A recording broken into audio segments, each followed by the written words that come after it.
Microsoft Copilot launched a new tool called Copilot Vision, which can actually see your screen and help you do anything like a tutor. Let's test it out. So here you can see I have an opened notebook which I would like to convert into a PDF document so that I could read it on my layer. Let's ask Copilot Vision how to do that. So over here you can see we have this new icon, share screen with Copilot. Simply click over it.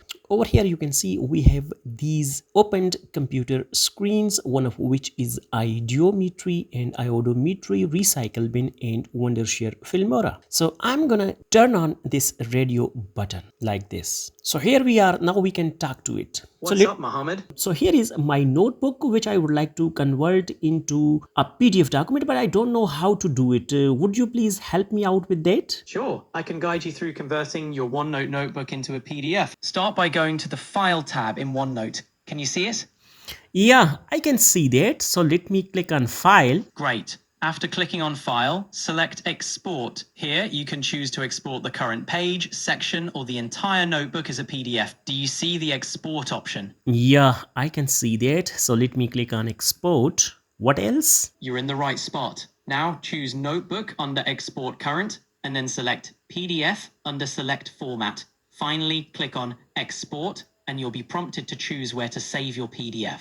Give it a go. Wow, great. So let me click on PDF, then export, and I'm gonna save it in my download. So what else should I do now? You're almost there. Just click the Save button and OneNote will save your notebook as a PDF in your Downloads folder. Give it a click. That's great. Let me click on Save, and there you go.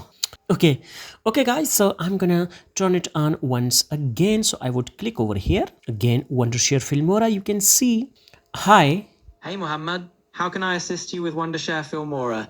Let's get creative. Okay, so I would like to add some media file into my Wondershare Filmora timeline. So how can I do that? All right, first click Import at the top of the screen to choose the media files you want to add. Once you've selected your files, they'll appear in the Project Media section.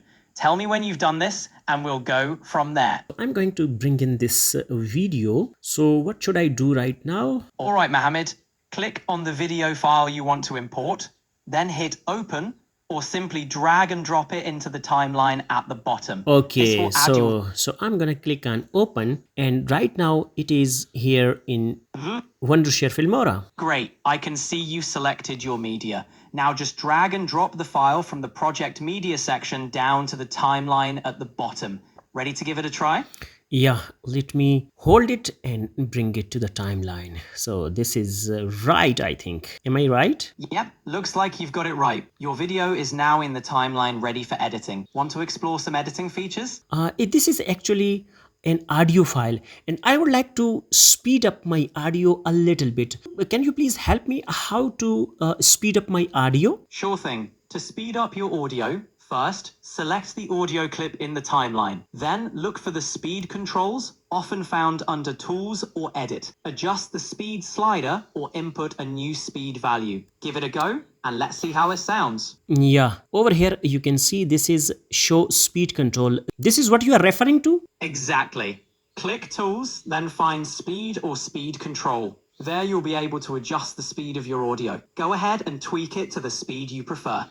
Okay, now over here I can see normal 1.00x, so I don't understand how to speed it up. No worries, I'll guide you through it. You're looking at the speed slider showing 1.0x, yeah, which means awesome. Slide it to the right to speed up your audio. Give it a go and you'll see the speed change. Okay, let me do it. Okay, here I can see slow, fast, normal. This is what you are referring to? Exactly, that's it.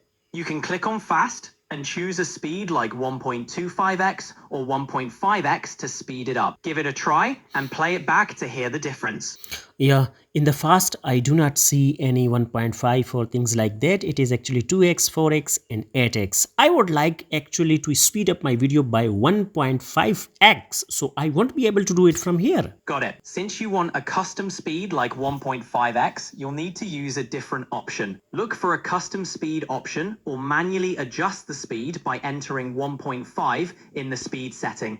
Let me know if you need further guidance. Let me click on custom speed. Oh yes, from here I can actually choose this 1.5 speed option. That's great. Fantastic. Okay guys, so I'm going to bring in a video. So I would click over here and I'm going to bring in this ideometry in English tests. So here we are. I'm gonna bring it down right over here, and there you go. Now let me ask it a few questions. Hi. Hey there, how can I help with your video editing? Okay, over here you can see I have this video. Actually, I have to make 2 clips from this one clip. So how can I do that? You can split the clip where your cursor is. Just move the playhead to the exact moment you want to split, then click the scissors icon or press the split button. This will create 2 separate clips. Give it a try. Okay, and there you go. Now I have 2 clips. So how should I add the transition now? To add the transition, drag and drop the transition you like between the 2 clips in the timeline. It should snap into place and you'll see a visual representation of the transition. Give it a try and let's see how it looks. Let me do that. I'm gonna click over here and bring it. Okay, so bring it right over here, and there you go. And let me run it to see whether it has been applied or not. And yes, oh great, this is working. Thank you. Glad we got it done. Enjoy editing your video. Thank you very much. You're welcome. Now you can see we have an immediate tutor right at our disposal. So that was it for today's tutorial. I hope you have found this tutorial useful. Please give this video a thumbs up, subscribe to my channel, and thanks for watching.